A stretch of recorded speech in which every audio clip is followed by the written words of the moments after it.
ওর লাইনে ও লিডার, এখন সে কাজ করাবে না, এখন সে নেতৃত্ব দেবে, কিভাবে কাজটা করবে।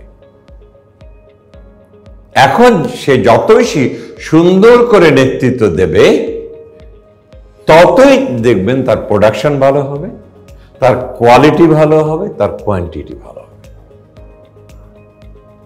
তাহলে এই যে দায়িত্বটা এখন পাইলো, এটা কি সহজ দায়িত্ব না কঠিন দায়িত্ব?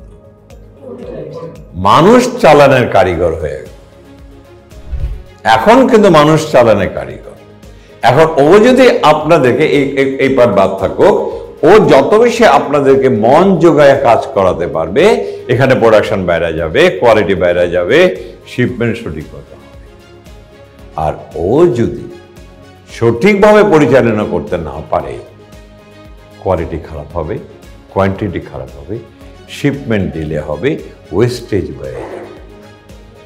তাহলে এখন দায়িত্বটা কিন্তু আগে কাজ করত, এখন কাজ করাবে।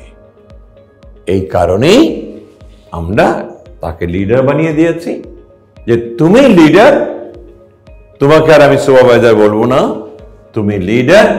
লিডারের একটা কাজ হচ্ছে সুপারভাইজ করা, সঠিকভাবে করতেছে কিনা, ঠিক মতো ইনপুটটা পাইছে কিনা, সুতারটা পাইছে কিনা, লেভেলটা পাইছে কিনা, কেয়ার লেভেল পাইছে কিনা, সাইজ লেভেল পাইছে কিনা।